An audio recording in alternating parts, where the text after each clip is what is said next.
Welcome to Your Next Best Chapter, a Central New Jersey divorce and family law podcast.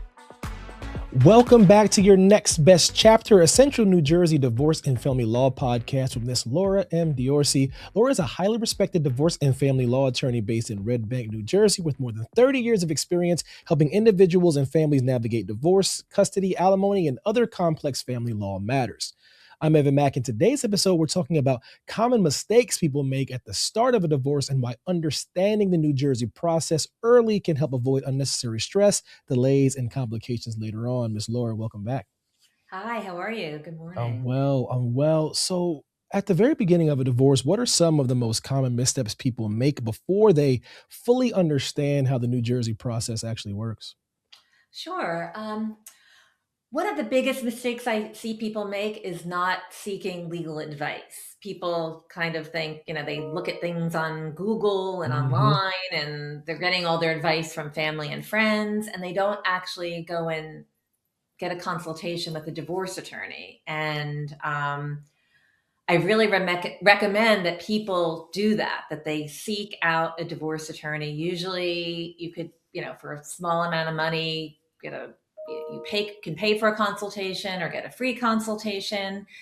And you can really learn about what are your rights, what are you entitled to, what can you expect through this process? Because sometimes people make decisions such as, oh, I'm going to move out of the marital home and, leave my spouse there. And they do those things without really thinking about what the repercussions can be of that. They don't realize you still have to pay your mortgage on your marital home, and you're going to have to pay the rent on this new apartment that you want to obtain.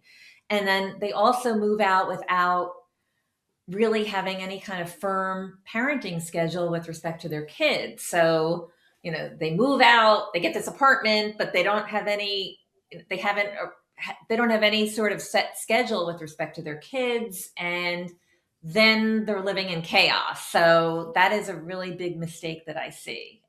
Another mistake that I see is people thinking, oh, we do everything separately. I have my own bank account and my husband has his own bank account. I have my 401k and he has his 401k. I have my credit cards, he has his credit cards. What they don't realize is that even though you're keeping everything separate, the court in New Jersey considers that you're married. And so Mm-hmm. everything really is considered to be marital unless you have a prenup that kind of designates how those things work. So in most cases, everything that you do when you're married is considered part of what we would call the marital enterprise. So if one person is racking up $50,000 of credit card debt, you could potentially be responsible for it. So I think the most important thing is to seek legal advice and learn about what your rights are so that you can make the proper decisions early on in this process. Mm. So why does timing, matter so much early on? How can decisions be made in the first weeks affecting, maybe how the rest of the case can unfold? Sure. So the actual filing of what we call the complaint for divorce basically stops the clock ticking with respect to the marriage. So until you file, again, you are still married. So even if you and your spouse say, let's find a mediator and let's, both speak to a divorce attorneys, you are still married during that time period until the case is actually filed with the court. So if one person gets a new job and gets a big pay raise, that's still going to be considered part of the marriage. If one person acquires a lot of stock options through their job, again, that is going to be considered a marital asset. And again, if one person is out racking up lots of debt, that is also going to be considered marital debt. So the timing is very important in that until you actually file that complaint for divorce, you are still married. So basically, the case does not start until that document is filed with the court. Hmm. So how do emotions, and urgency tend to influence early decisions in divorce? And where do those pressures really create problems later on in your experience? Sure. So I would say that sometimes people don't want to deal with the fact that one person wants a divorce or has filed a divorce, so they kind of just, even if they've been served with the complaint, they kind of just tuck it in a drawer and try to forget about it without, Yeah. again, going out and seeking legal advice and finding out, they're scared. So they want to seek legal, they want to not deal with it. But if they just sought legal advice, they could at least find out, what this whole scary process is about. And it doesn't have to be scary. Um, Lots of times I recommend that people, my clients, I advise them to obtain a therapist, because a therapist is someone great to talk to when you're going through this, and they are a lot cheaper than your lawyer. So, if a therapist is charging, most lawyers in New Jersey are charging over $400 an hour. If a therapist is charging $150 an hour, it's going to be a lot cheaper to talk to them. And they're also better equipped to deal with these Mhm. emotions that you're dealing with. Lawyers really, I mean, if you've been doing matrimonial law for a long time, you are used to dealing with people going through these difficult times, but therapists are much more better equipped at helping people through that emotional side of this. And it's going to be more cost effective to pay your therapist for that emotional support and your attorney just for their legal advice. So, but I do see a lot of times the emotional side of it kind of paralyzing people and preventing them from focusing on kind of like what the divorce is about, which is the finances and their future. And sometimes people just get caught up in the emotional side of the divorce, which is difficult. Hmm.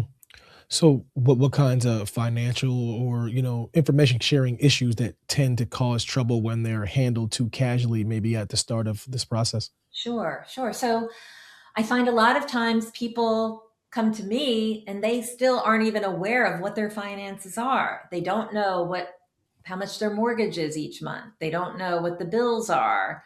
They don't know what they have in their 401k, and they don't know what their spouse has in their 401k.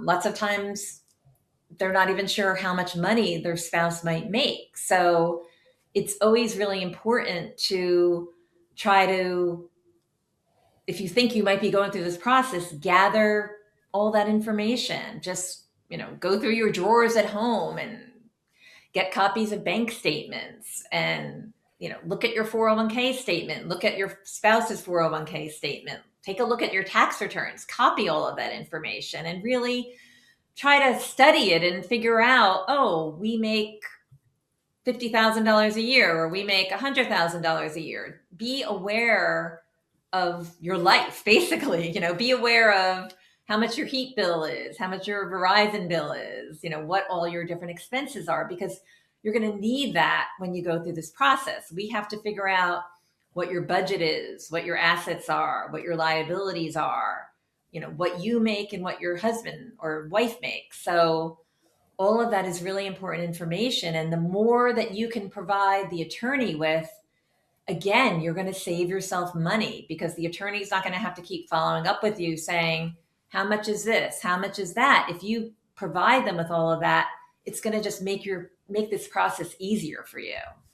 And Hmm. um, when people don't provide that information or don't want to provide it, that's when things get difficult. I've had, you know, sometimes someone will come to me and they'll say, well, my spouse says he's not going to give me the tax returns, or he's not Yeah. going to give me, his 401k statement. He won't let me know what's in the bank account.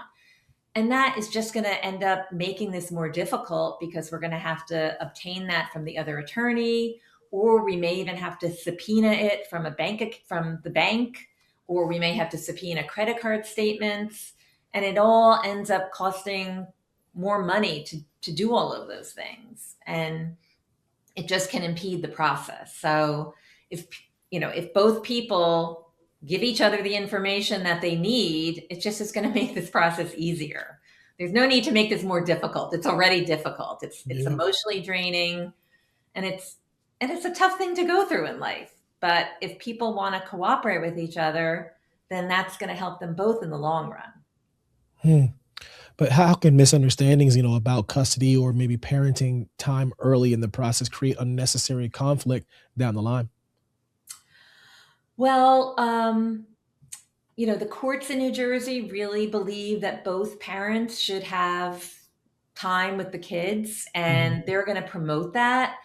I think sometimes if one person has been spending more time with the kids, they may think, oh, and the courts do always look at what we call the status quo. So if one person has been the stay at home parent and the other person works in New York and comes home at 10 o'clock at night, it's kind of obvious that that's going to, I mean, it's going to continue that way and to some extent, but both parties are going to have time with the kids. Just because you've been a stay-at-home parent doesn't mean you're going to have them 7 days a week.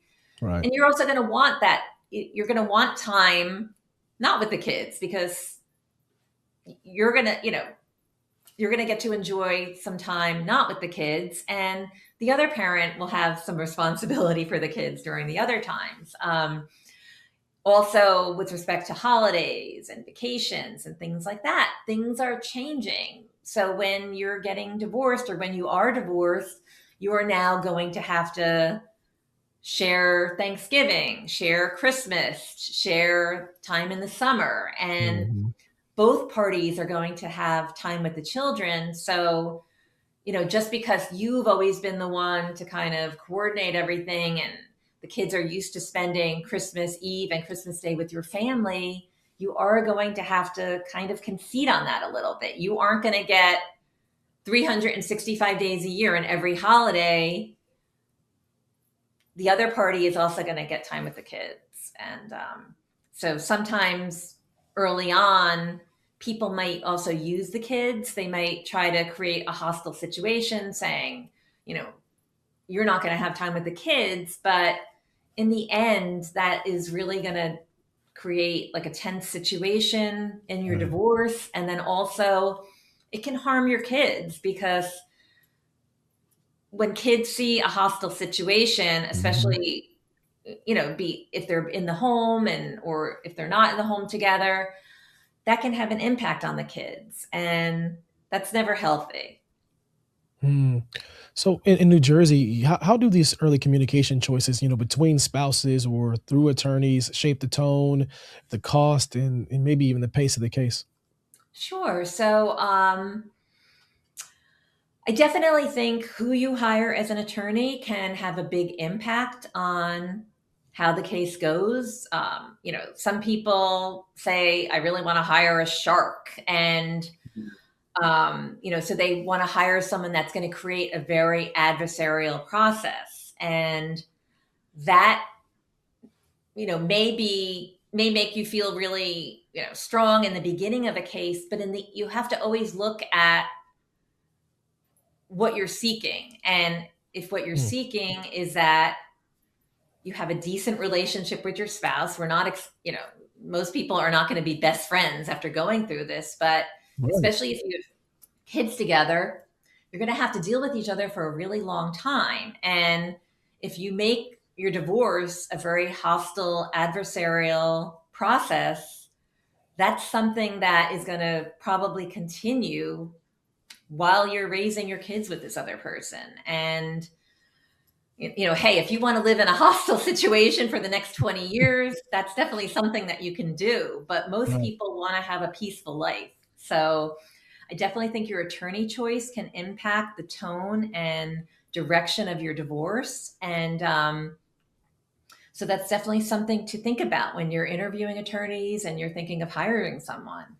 Um, also it can be expensive. I mean, if you want to fight every issue and litigate every issue of your case, that is really going to have an impact on you, especially if you don't have significant assets, because you might end up walking away with nothing and Mm. giving most of your money to the two attorneys at the end of your case. So again, figuring out how to be relatively amicable and realize that you're going to have to deal with this person, especially again if you have kids, for a long time, can definitely impact how your case proceeds.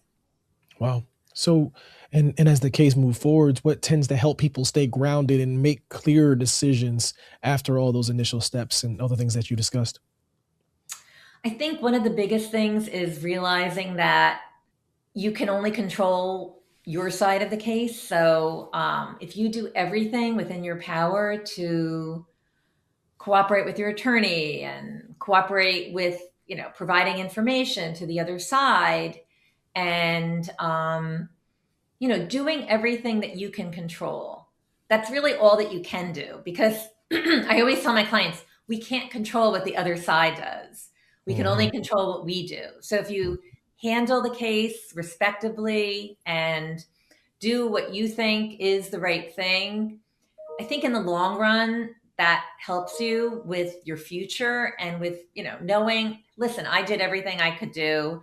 If the other spouse wants to create, basically like a nightmare situation, well, then they have to live with themselves. And I think in the end, especially if you have kids, you can hold your head up high and say, look, I did the right thing. I tried to be respectful of the other party here. And,